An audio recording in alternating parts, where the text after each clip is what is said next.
Aleluia. Amém.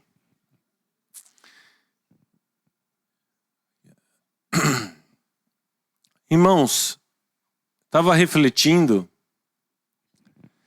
de que, estatisticamente, não sei se vocês já pararam para pensar a respeito do assunto, mas estatisticamente o número de cristãos tem aumentado no mundo.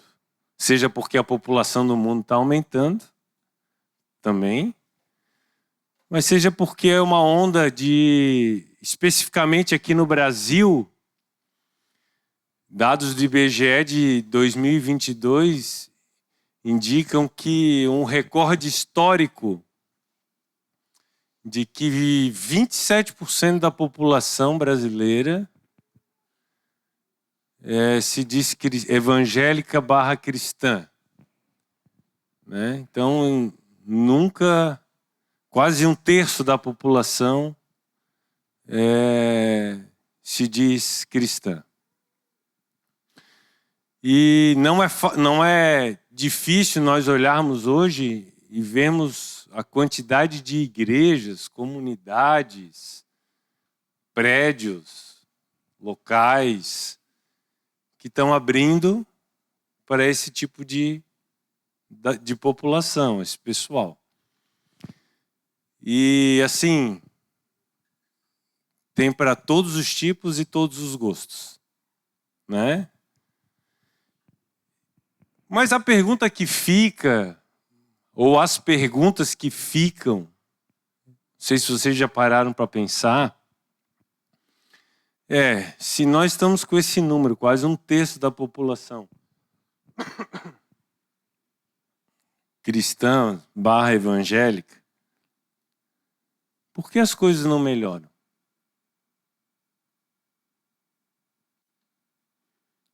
Por que não há uma transformação na sociedade? Um reflexo de tantas pessoas que dizem amar e seguir a Deus. Por que não há transformações nas famílias? Pelo contrário, nós vivemos tempos em que o conceito de família já não é mais o mesmo. Por que tantos divórcios? Estatisticamente, também os números apontam que há mais divórcios do que casamento. E pasmem, divórcios na igreja. Muitos locais casam, depois descasam, separam, casam de novo com outra pessoa, ignorando por completo o que a Bíblia nos ensina, qual é a vontade de Deus. Deus odeia o divórcio, o que Ele uniu não separe o homem. Por que tantas leis contrárias aos ensinamentos bíblicos? Por que tanta corrupção ainda e tanta injustiça? Já pararam para refletir se temos tantos cristãos? Por que tanta inversão de valores?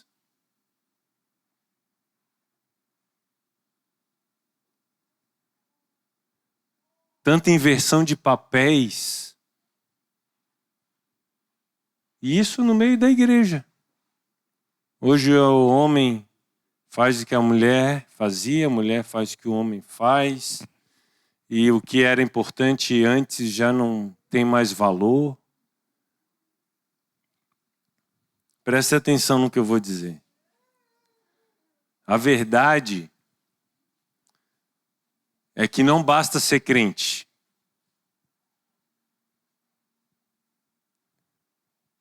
Não basta dizer que tem fé, que acredita. Não basta dizer que que tem uma religião e que vai à igreja. Para Deus, isso não basta. Não é isso que o Senhor quer de nós. Ele não deseja que sejamos religiosos. Tem uma advertência de Jesus lá no Evangelho de Mateus 7:21, a qual nós precisamos nos atentar e temer. Ele diz assim, tem algumas Bíblias, tem algumas subdivisões, e diz assim, verdadeiros discípulos. Aí Jesus diz, nem todos que me chamam Senhor, Senhor, entrarão no reino dos céus, mas apenas aqueles que de fato fazem a vontade de meu Pai que está nos céus. Eu não sei em vocês, mas isso me gera um temor. E na continuação do versículo, Jesus fala assim, no dia do juízo, muitos dirão, não poucos, muitos dirão, Senhor, Senhor, mas nós profetizamos em teu nome. Nós expulsamos demônios. Nós realizamos muitos milagres. Então Jesus dirá, não vos conheço. Afastem-se de mim. Apartai-vos de mim.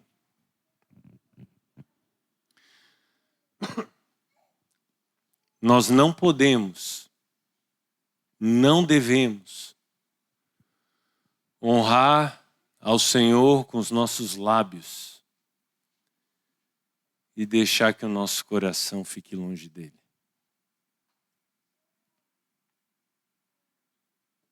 Algum amém?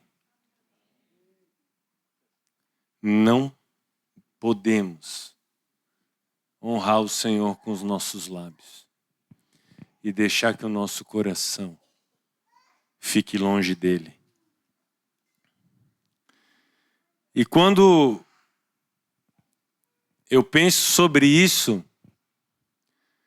eu chego à seguinte conclusão, que nós precisamos ser radicais. Radicais. Não me levem a mal, não me interpretem por um lado errado,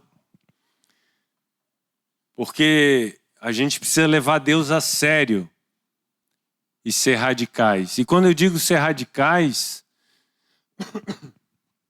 eu não estou me referindo a ser extremista, a ser fanático, né? Daqui a pouco alguém aí vai entender errado, né? Assassinaram lá o Kirk lá nos Estados Unidos e alguém está falando de radical aqui. Não, não é nada disso. De ser intolerante, não aceitar as pessoas que pensam de maneira diferente, desprezar aqueles que pensam diferente, achar que eu sou o dono da verdade e, inclusive, afastar as pessoas de mim. Não é disso que eu estou falando. Eu estou falando de ser radical em amar e obedecer a Jesus. Obedecer a Jesus e amá-lo acima de todas as coisas. É nesse sentido que eu me refiro que nós precisamos ser radicais. Quem está entendendo diz amém.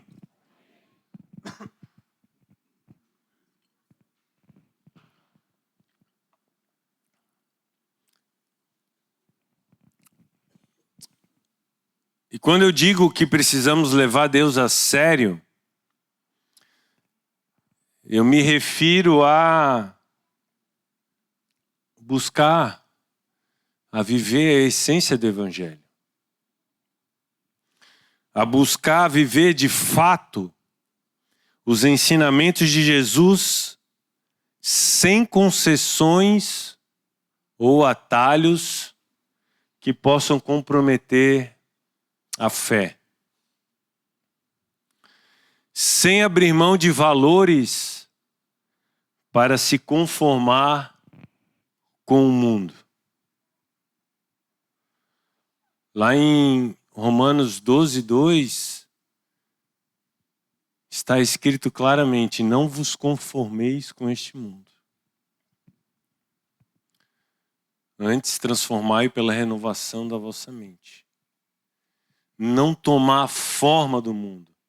Tem algumas versões que dizem: e não imitem o que as pessoas fazem, o comportamento e os costumes deste mundo. E quando eu digo isso, meus irmãos, é para nós refletirmos. Primeiro eu, porque Deus está falando comigo e eu estou repartindo com vocês. Como eu tenho vivido?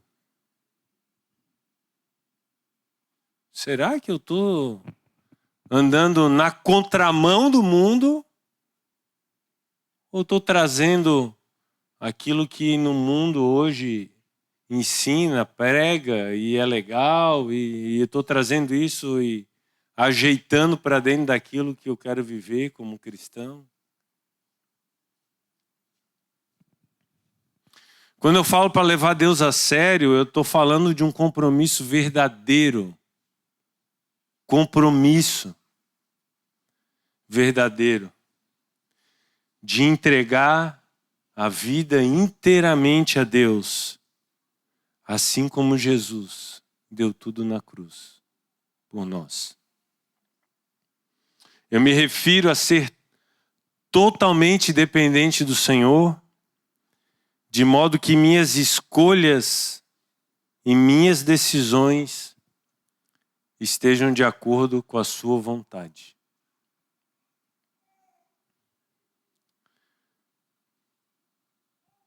Quando eu digo que precisamos ser radicais e levar Deus a sério, eu falo de sermos fortes, corajosos, determinados para resistir e renunciar às influências mundanas que podem desviar-nos do caminho de Deus. Esforçar-se para ser santo e lutar contra o pecado, decidindo não se contaminar. Ser posicionado e uma testemunha viva de Jesus. Ou seja, nós precisamos ser radicais nos nossos pensamentos. O que você tem pensado?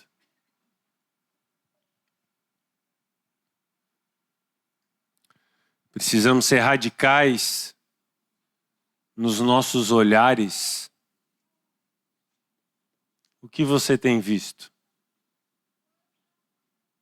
Os olhos que iluminam o nosso corpo. O que você tem visto? Nós precisamos ser radicais nos nossos desejos e sentimentos que você tem guardado no coração. Quais são seus objetivos de vida, seus projetos? Deus está incluído nisso daí?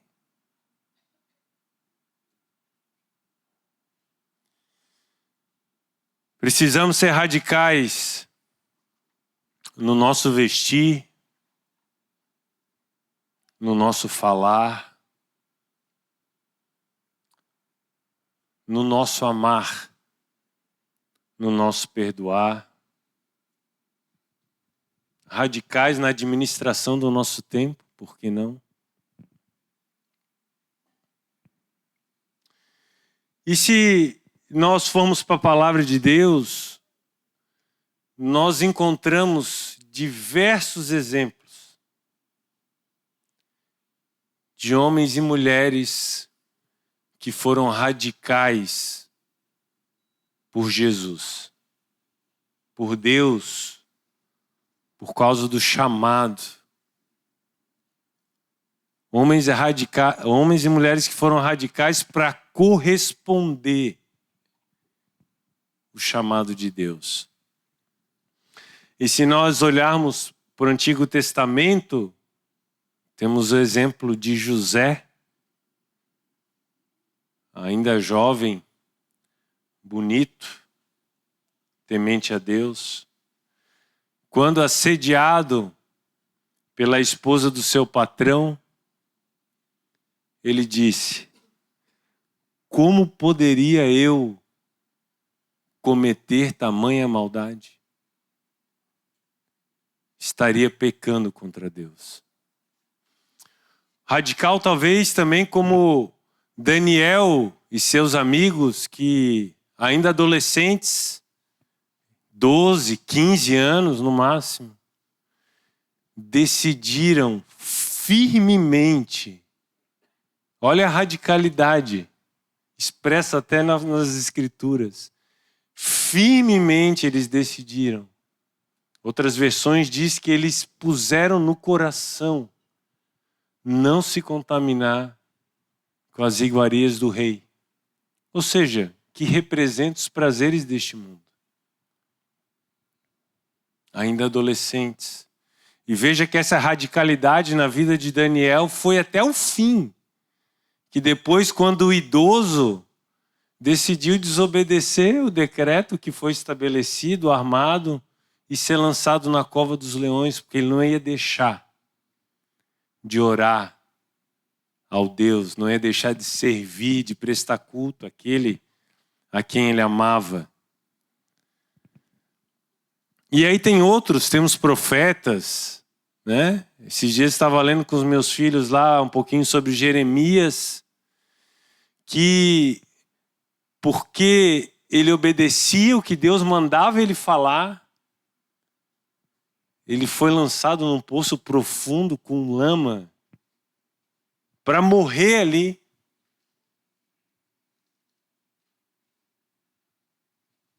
Vocês já pensaram em lançar um negócio escuro de lama, fecha e fica ali por obediência? Deus foi misericordioso, né? Pois uma pessoa tirou ele de lá.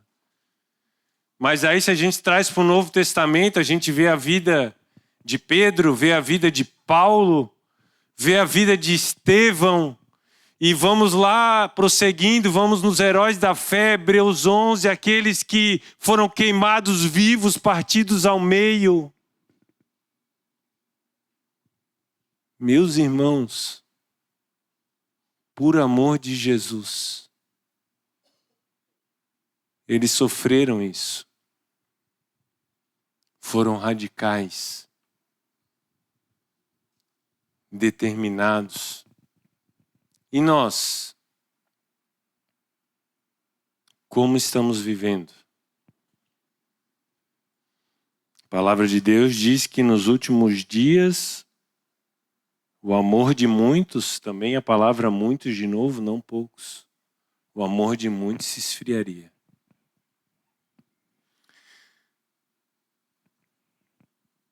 Lá em 2 Timóteo 3,12 diz o seguinte, Paulo escrevendo a Timóteo, que todos aqueles que desejam viver piedosamente serão perseguidos.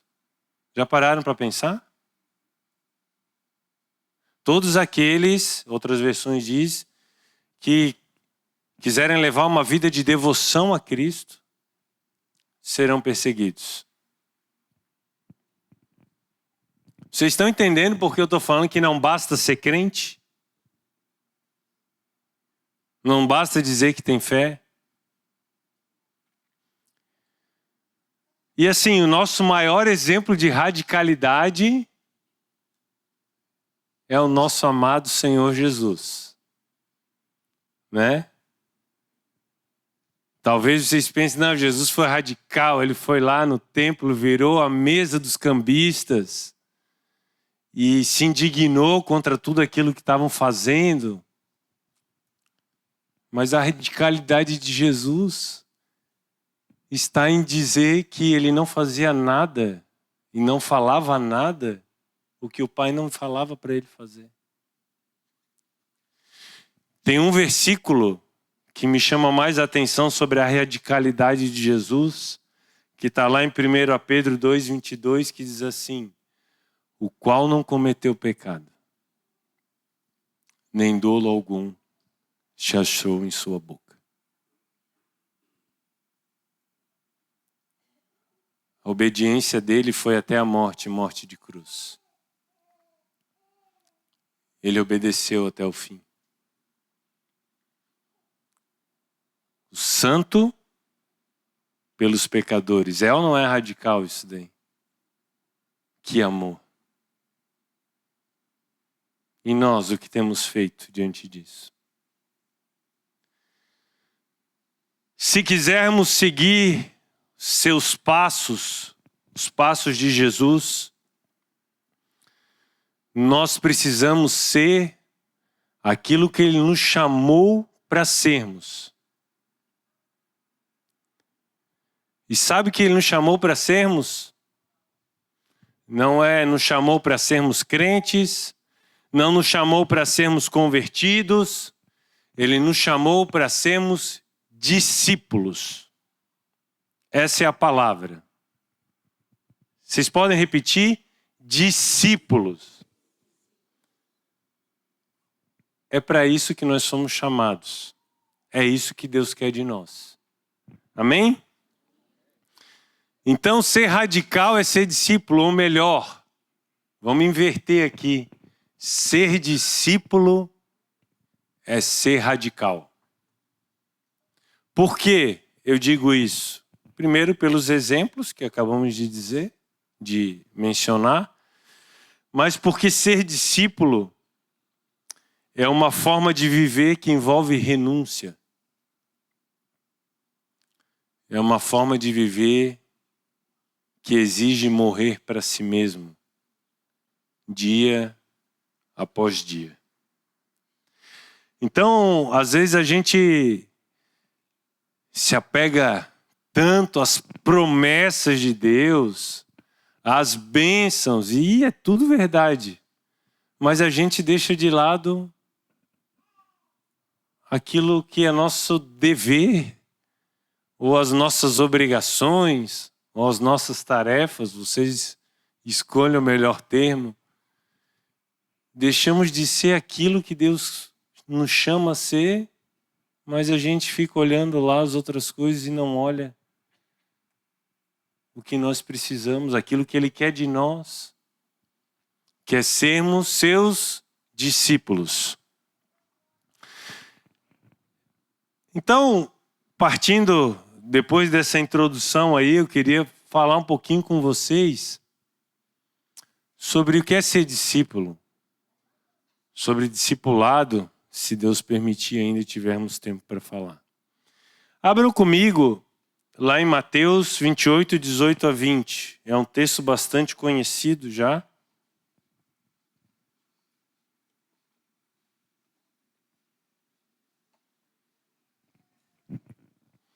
E a gente normalmente utiliza essa passagem para falar sobre evangelismo, o grande comissionamento que Deus tem para nós. Mas eu queria dar uma ênfase um pouquinho diferente em outros aspectos aqui desse texto. Está escrito assim: Jesus se aproximou deles e disse: toda autoridade no céu e na terra me foi dada. Portanto, vão e façam discípulos. Tem alguma versão que está aí, vão e façam crentes, façam convertidos. Façam discípulos de todas as nações, batizando-os em nome do Pai, do Filho e do Espírito Santo. E aí outra passagem interessante aqui que fala sobre discipulado é: ensinem esses novos convertidos, esses novos, melhor dizendo, discípulos, a obedecerem a todas as ordens que eu lhes dei. E lembre-se disso, estou sempre com vocês até o fim dos tempos.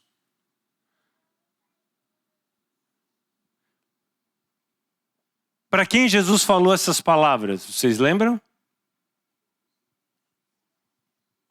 Para os discípulos. Então nós podemos extrair daqui que tem duas coisas fundamentais que Deus espera de nós. Primeiro, sermos discípulos. E segundo, fazermos discípulos. E a pergunta é: o que é um discípulo? Já falamos bastante ali um pouco, né? Talvez aqueles 3 pontos: a essência do evangelho, compromisso verdadeiro, coragem, determinação. Mas de uma forma mais sucinta e objetiva, podemos dizer que o discípulo é alguém que creu em Jesus, o recebeu como Senhor e Salvador, se arrependeu dos seus pecados, foi batizado nas águas e agora crê em tudo que Jesus disse e faz tudo o que ele manda. Ou talvez de uma forma ainda mais sintética, é aquele discípulo que aprende o evangelho, que vive o que aprendeu e transmite a outros essa vida. Claro que dá para a gente se aprofundar bastante aqui, né? Mas aprende o evangelho, vive o que aprendeu e transmite a outros essa vida que ele tem vivido. As verdades que ele recebeu. E eu queria então tratar com vocês algumas características de um discípulo. Para nós refletirmos como nós temos vivido, aquilo que nós precisamos alcançar, aquilo que nós já alcançamos e precisamos perseverar. Estamos sendo transformados em obras, amém? Quantos discípulos nós temos aqui nessa manhã? Amém?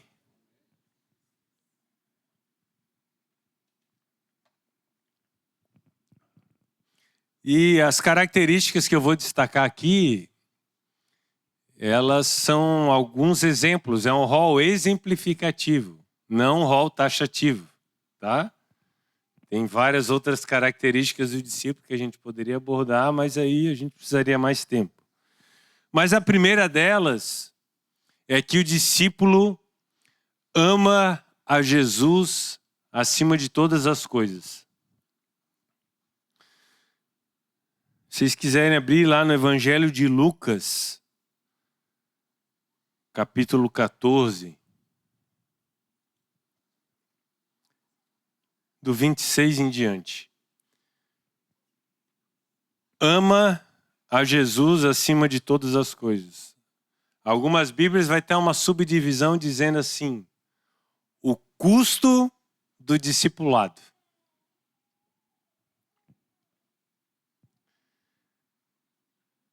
Palavras de Jesus. Se alguém que me segue amar pai e mãe, esposa e filhos, irmãos e irmãs e até mesmo a própria vida, mais que a mim, não pode ser meu discípulo. E se não tomar a sua cruz e me seguir, não pode ser meu discípulo. Parece que Jesus aqui é necessitado de amor, né? Meus irmãos, é nós que precisamos dele. É por isso que está escrito isso aqui. É nós que precisamos. Se o Senhor não estiver no trono nas nossas vidas, se Ele não for o amado da nossa alma, nós não vamos experimentar aquilo que Ele tem para nós. Você tem amado a Deus acima de todas as coisas? Na sua lista de prioridades, Deus está no topo?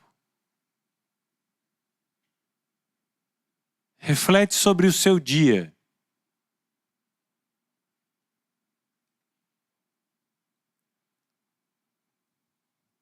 Deus está em primeiro lugar naquilo tudo, no seu dia? Meus amados, como eu disse, não pode ser da boca para fora. Nós precisamos amar o Senhor Deus acima de todas as coisas. Eu penso aqui estava pensando naquele jovem rico que se aproximou de Jesus e falou: mestre, o que eu devo fazer para alcançar a vida eterna? Aí Jesus falou: cumpre lá os mandamentos. Não, mas tudo isso eu faço desde pequeno. Então falta só uma coisa para ti, vende tudo que tu tens e me segue. Aí ele foi embora para casa triste, porque era rico, tinha muitas posses. Deus não quer que sejamos religiosos. Sequer o primeiro e principal mandamento ele cumpria. Não amava a Deus acima de todas as coisas. Do contrário, teria seguido a Jesus. Outra característica de um discípulo. Segunda, ele renuncia a tudo que tem. Renuncia a tudo que possui. Na continuidade do capítulo 14, no versículo 33, Jesus diz: da mesma forma, ninguém pode se tornar meu discípulo sem abrir mão de tudo que possui. Ninguém pode ser meu discípulo sem abrir mão de tudo que possui. Você já entregou tudo que você é e tudo que você tem a Jesus?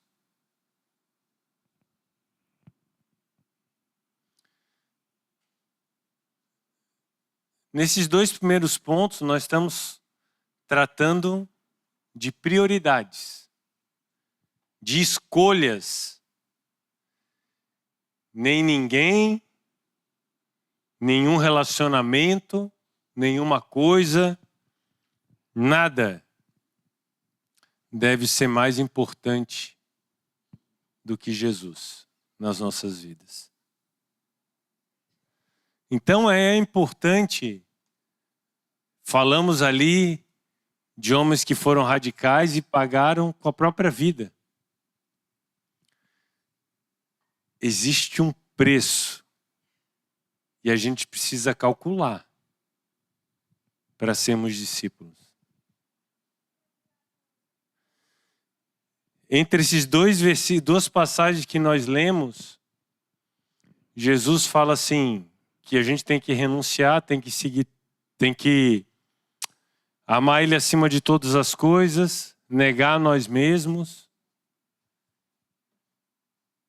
Porque qual é o homem que vai construir uma torre e primeiro não calcula se tem todos os recursos, se tem dinheiro suficiente para terminar de construí-la? Do contrário, ele vai deixar lá só a fundação, a obra pela metade, e os outros vão rir dele.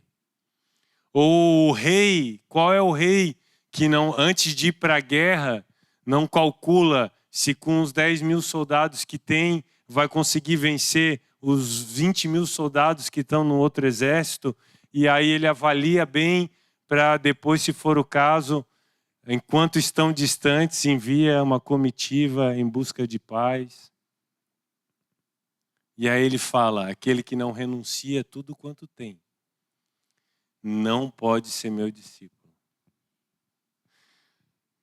Tem um ditado que é engraçado, mas é verdadeiro, diz assim, é pela graça, mas não é de graça. Tem um custo, meus irmãos.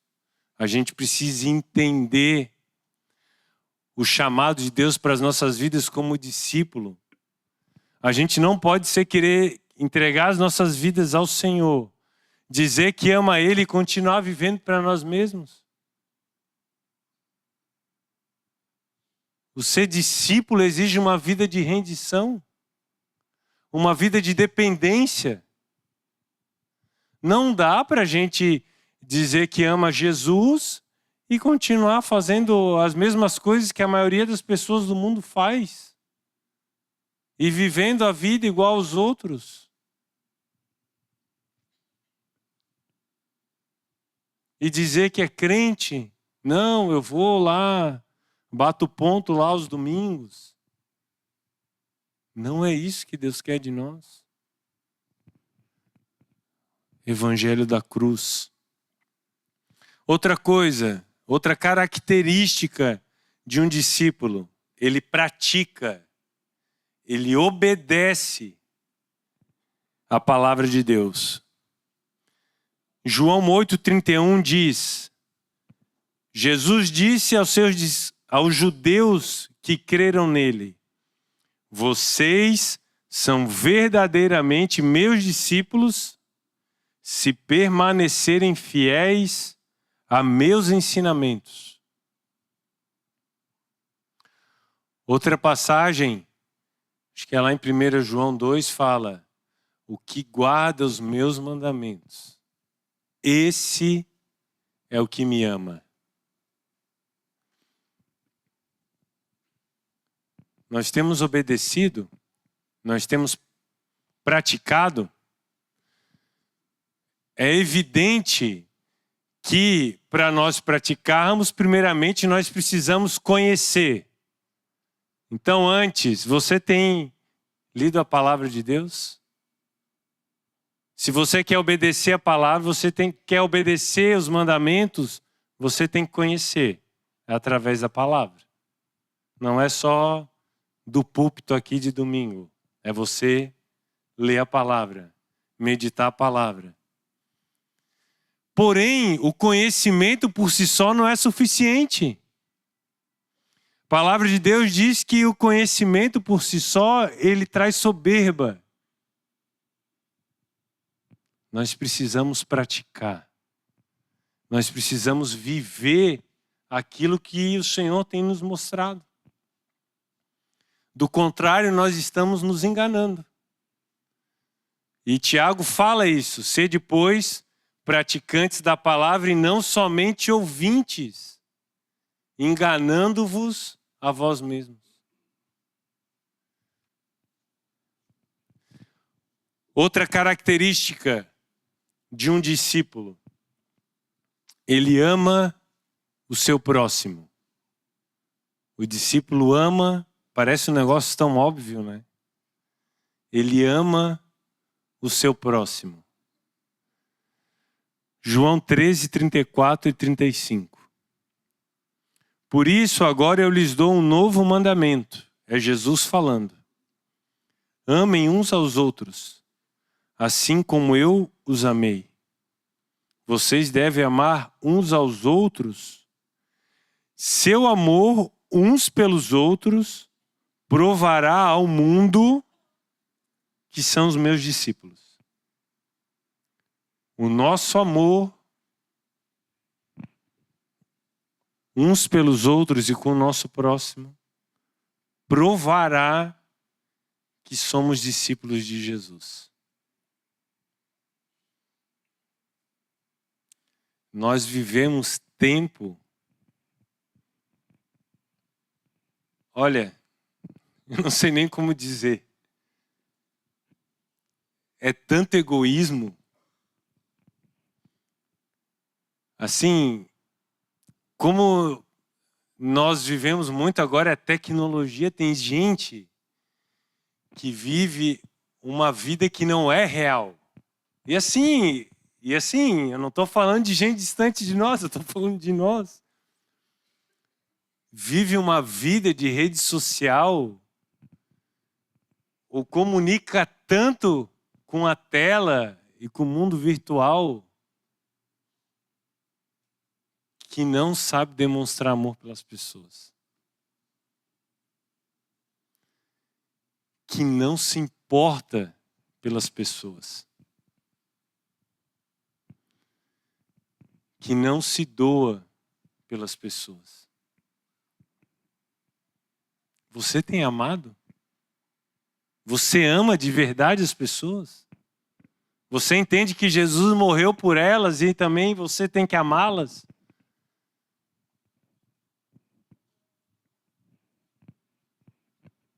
O discípulo de Jesus ama as pessoas. Às vezes a gente até relaciona, mas aí uma pessoa muito chata começou, falou uma coisa que eu não gostei, e isso é muito comum entre nós aqui, os crentes mesmo, né? Falou, não me cumprimentou, não sei o quê, aí já... Não, isso aí não. Que amor é esse? Que amor é esse?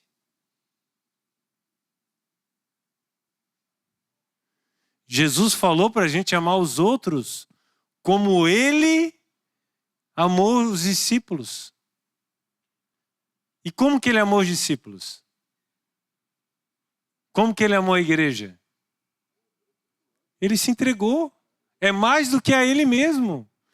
Então, às vezes, parece que a gente tem um limite ali a amar o próximo como a nós mesmos. Não, esse então é até onde chegou até mim. Mas Jesus depois vem e fala, olha, amem como eu vos amei. O discípulo ama. Outra característica, e aí a última, do discípulo. Ele dá muito fruto. O discípulo, ele dá muito fruto. João 15:8. Quando vocês produzem muitos frutos, trazem grande glória a meu Pai e demonstram que são os meus discípulos de verdade. João 15:8. Quando vocês produzem muitos frutos, trazem grande glória a meu Pai e demonstram que são meus discípulos de verdade. E é aí que talvez a gente possa dividir nos frutos de transformação de vida, o fruto do Espírito. A gente precisa ser transformado. Então não adianta eu disser que eu amo a Jesus, mas eu não mudo de vida. Fico sempre na mesma, sempre a mesma coisa, sempre a mesma luta, sempre patinando no mesmo problema.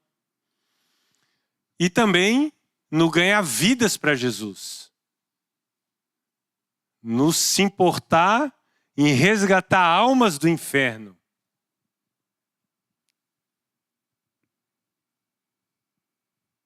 Vocês têm dado fruto?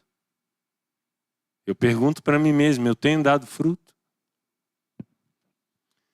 Meus amados, está cheio de gente que é velho na fé, mas é uma criança espiritual. Cresce, mas não amadurece. O discípulo, ele dá fruto. Amém? Amém.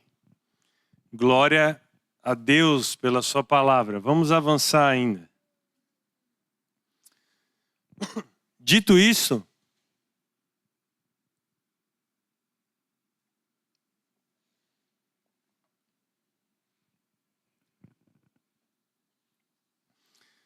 eu quero falar um pouquinho com vocês sobre a forma, o instrumento, o caminho pelo qual nós nos tornamos discípulos. Entendemos que precisamos ser radicais por Jesus. E isso implica sermos discípulos. Mas como eu posso me tornar um discípulo? E a resposta é através do discipulado.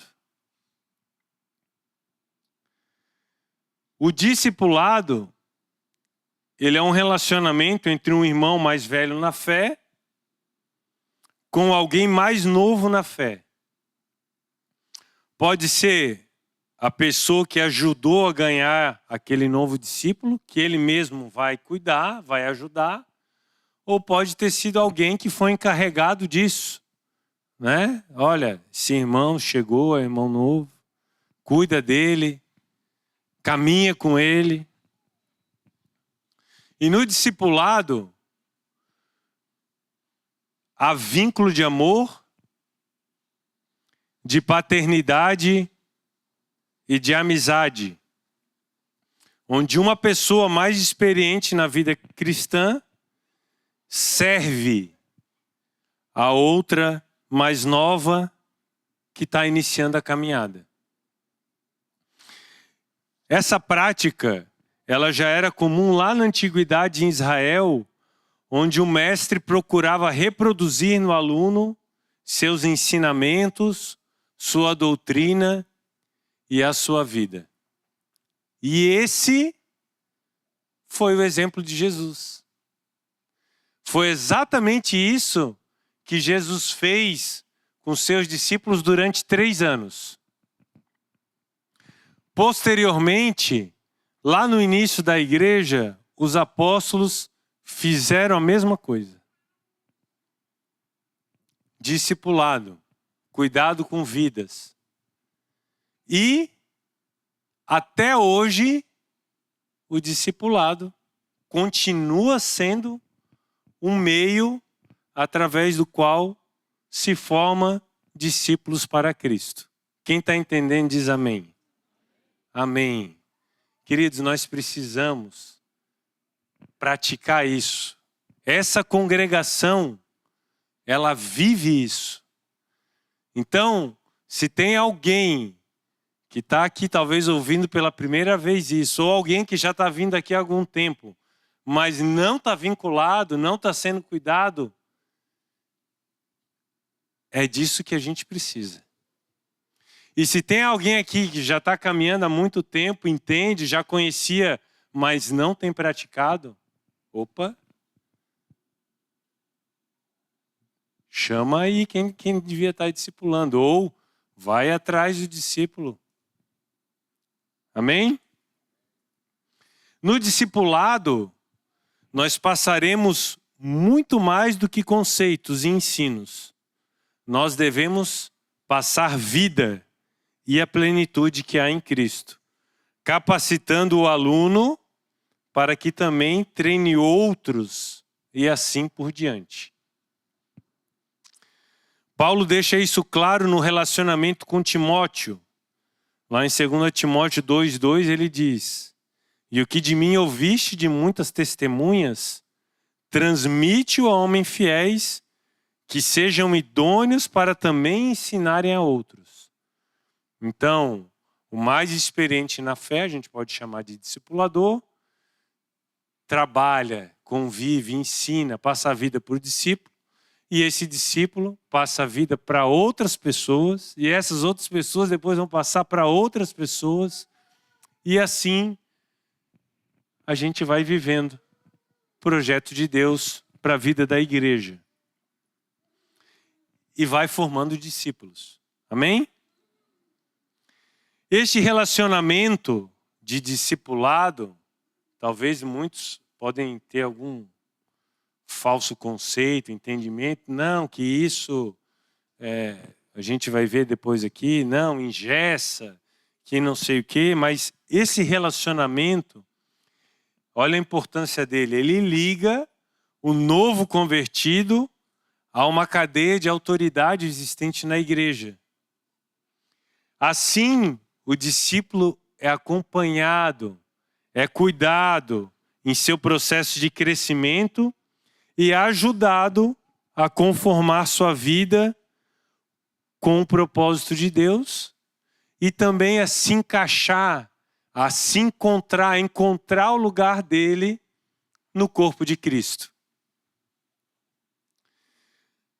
O alvo do discipulado é que o discípulo seja cada vez mais parecido com Jesus, até alcançar a medida da estatura da plenitude de Cristo. O objetivo do discipulado é fazer com que o discípulo alcance maturidade e conheça Jesus. Conheça Jesus não intelectualmente, não historicamente, mas conheça Jesus de intimidade, de relacionamento, de conhecer a vontade de Deus e de querer agradá-lo. Amém?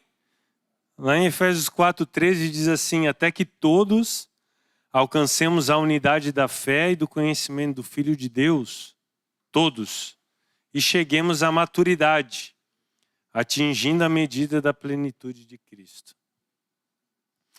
Isso então significa que o propósito é ensinar o discípulo a ouvir a voz de Deus,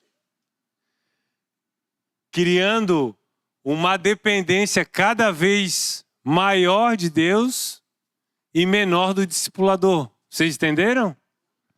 O propósito é que o discípulo seja cada vez mais dependente de Deus e menos dependente do discipulador. Por isso, quando às vezes os discípulos vêm e falam, isso e aquilo que vai... Você já orou? Você já buscou do Senhor? O que ele falou contigo? Vai orar. Vai buscar do Senhor. Leia tal passagem. E vê o que Deus fala contigo. Então, a ideia do discipulado não é manter o discípulo debaixo da asa e achar que ele vai ficar ali. Não, eu preciso de ter bastante gente. E não.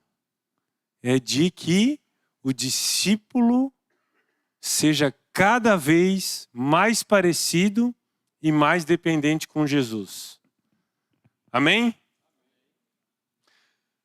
Uma coisa que precisa ser dita também é que o discipulado, ele envolve autoridade e submissão. Né? Tem vezes, às vezes, tem gente que ouve isso daí, já treme, já não, isso não. Queridos, tudo isso é feito com um vínculo de amor, não é de qualquer maneira.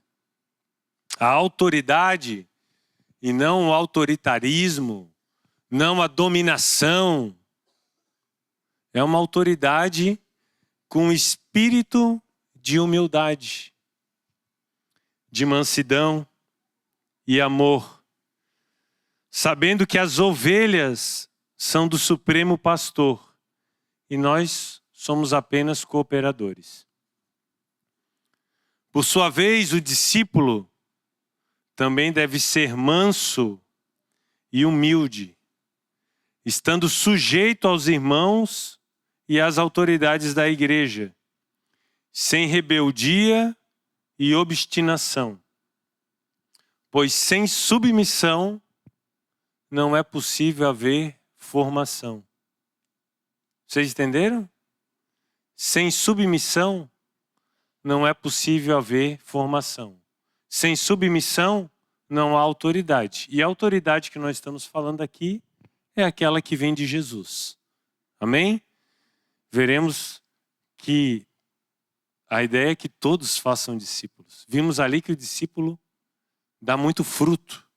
Então ele também vai ter esse encargo para cuidar de outras vidas, essa responsabilidade, essa autoridade com espírito de humildade, de amor e de mansidão.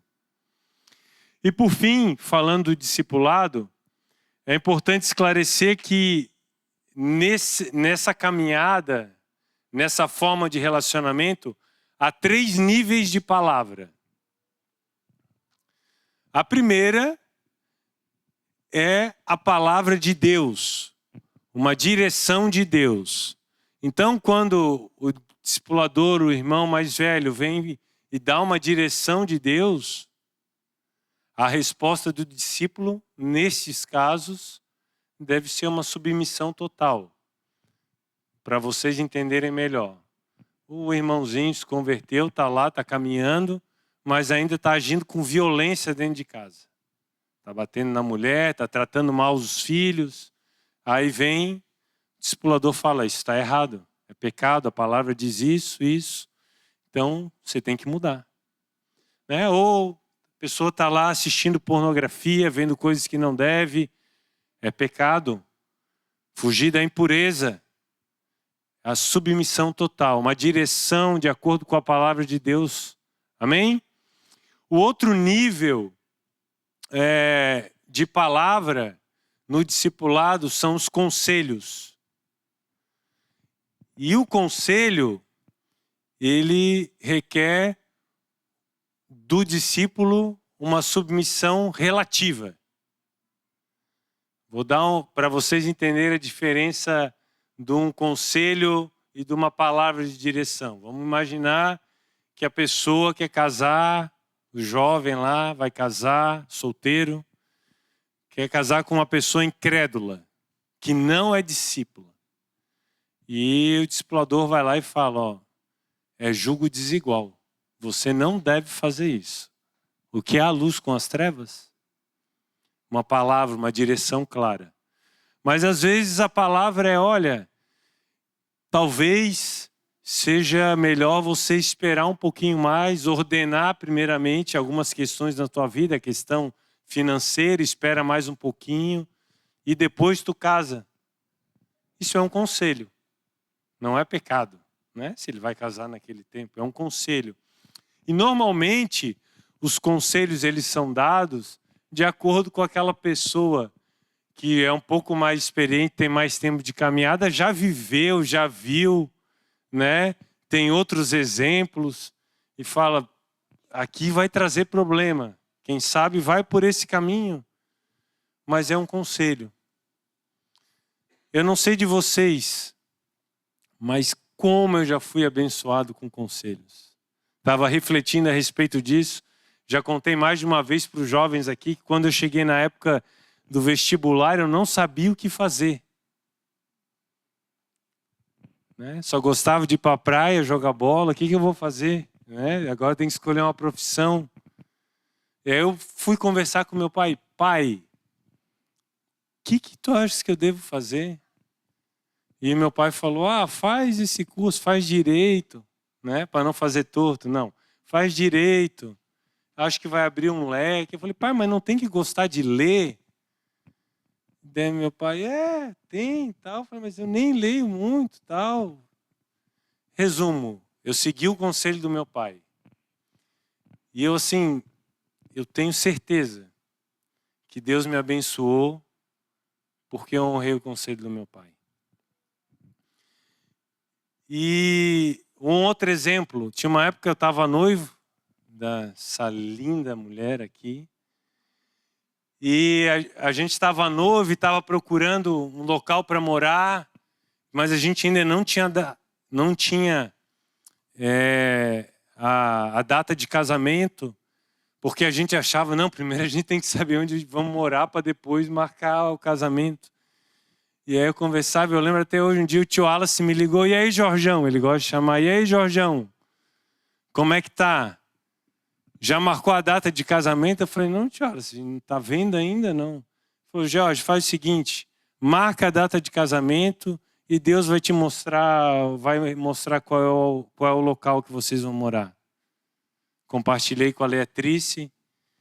Ela falou, então tá, vamos seguir esse conselho. E nós fomos marcamos. Acho que na semana seguinte nós vimos, Um mês depois a gente tinha encontrado o local que a gente ia morar. E glória a Deus por isso. Vocês têm buscado conselhos? Uma coisa, apesar da submissão ser relativa aqui, é importante ressaltar que aquele que não escuta conselhos é orgulhoso. Aquele que não aceita conselhos é autossuficiente. Então, busque conselhos, pessoas com que você sente segurança. Receba os conselhos que são dados. Pelo menos fala, não, vou pensar a respeito. A palavra de Deus diz que na multidão dos conselheiros há sabedoria. Amém? E a última é a opinião. O último nível de palavra é a opinião. E a opinião é só opinião. Não exige qualquer tipo de submissão. Por exemplo, é uma questão de preferência pessoal, cor do carro, marca do eletrodoméstico e essas coisas assim. Amém? Nós precisamos ser discípulos e para isso nós precisamos ser discipulados. Amém? E por fim, para não passar em branco, quem deve discipular? Alguém arrisca uma resposta? Quem deve discipular? A gente falou de discípulo, falamos de discipulado e quem deve discipular? Todos. Né? Jesus, lemos o texto lá de Mateus 28, falou para os discípulos, vão e façam discípulos. Então quem é discípulo deve discipular. Todos são chamados a participarem dessa tarefa, que não é um dom especial, e sim um mandamento. Todo discípulo deve ser formado para cuidar de outros discípulos. Orientações práticas para a gente conseguir discipular aqueles que já são discipuladores, já cuidam de vidas. Primeiro, amar os discípulos. Parece bobo essa recomendação, mas assim, nós lidamos com pessoas diferentes de nós, com gostos diferentes, com jeitos diferentes, e às vezes a gente encontra certa dificuldade, pessoas que uns dão mais trabalho que outros, e Jesus nos ensina a amar. Aliás, 1 Coríntios 13 nos ensina que o amor deve mover tudo o que fazemos. Do contrário, não terá valor. Então a gente não deve fazer por obrigação. A gente deve amar as pessoas que Deus colocou para nós cuidarmos. E o Espírito Santo nos capacita a amar e a demonstrar amor. Então se às vezes a gente está com alguma dificuldade, Senhor, gera amor no meu coração por esse irmão. Eu quero ajudar, eu quero cuidar dele, gera amor no meu coração. Outra orientação, conviver com os discípulos. Aquele que discipula deve conviver com os discípulos. Compartilhar a vida e ter encontros frequentes. Né? Não dá para ter um discipulado sem relacionamento. Né? Mas eu quero aqui abrir um parêntese e quero falar para vocês o seguinte. Você que é discípulo, que é discipulado, você se importa com o seu discipulador? Você liga para ele? Você ora por ele? Você procura ele? Você pede conselhos? Eu estou falando isso, irmãos, porque assim, isso revela um pouco de maturidade do discípulo. Ou você vive a sua vida e fica esperando o discipulador ou a discipuladora mandar mensagem, perguntar como tu estás, fica esperando ele chamar para reunião, ou você procura? Você se interessa pelas coisas dele também. Pergunta se ele está precisando de oração. Você pergunta como que ele está. E hoje, assim, às vezes a vida é tão corrida, a gente não consegue ligar, mas é assim, a gente perde 10 segundos para enviar uma mensagem. E aí, tudo bem? Como é que tá? Passando para te abençoar. Ou, estou falando para os dois, né? Tanto quem cuida como de quem é cuidado. Amém? Outra coisa, discipulador, ser exemplo. Orientação prática, ser exemplo. Né? Então, dizem alguns que a melhor escola é o exemplo. E o que não ensinamos pelo exemplo, na verdade, nós não ensinamos. Eu, quando era jovem, fui desde cedo incentivado a discipular. E como isso me fez bem. Como isso me ajudou a crescer, como me ajudou a amadurecer. Porque eu olhava para o adolescente e eu falava, eu vou reunir com ele, eu vou cobrar dele, eu vou perguntar como é que ele está nessa área, eu vou perguntar se ele está lendo, se ele está... E eu, como que eu estou? Como é que eu vou fazer isso se eu não estiver bem nessa área? Então, isso me obrigava a amadurecer, a ser exemplo para aqueles de quem a gente está cuidando. Certo irmão uma vez disse o seguinte, prestem atenção, já estou terminando.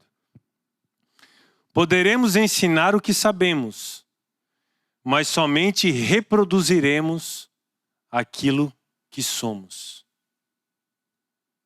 Então, às vezes, se a gente falar sem viver, meus irmãos, pela misericórdia do Senhor, mas a tendência é de que não gere fruto. Amém? Assim é com os nossos filhos, aqueles que já têm filhos. Eles precisam enxergar, eles precisam ver. Não dá para ser faço o que eu digo, mas não faço o que eu faço. Sermos exemplo. Por fim, nós precisamos levar os discípulos à frutificação. Já vimos que o discípulo, uma das marcas dele, das características, é que ele dá fruto. Um discípulo que não frutifica, depois de decorrido um tempo de desenvolvimento para a vida cristã, é um discípulo que não está na normalidade. Alguma coisa está errada. Nós vimos antes que aquele que dá fruto confirma que é discípulo de verdade. Nós precisamos frutificar. Amém? Como diz o nosso amado Jamê, ovelha sadia da cria. Amém? Vamos ficar em pé?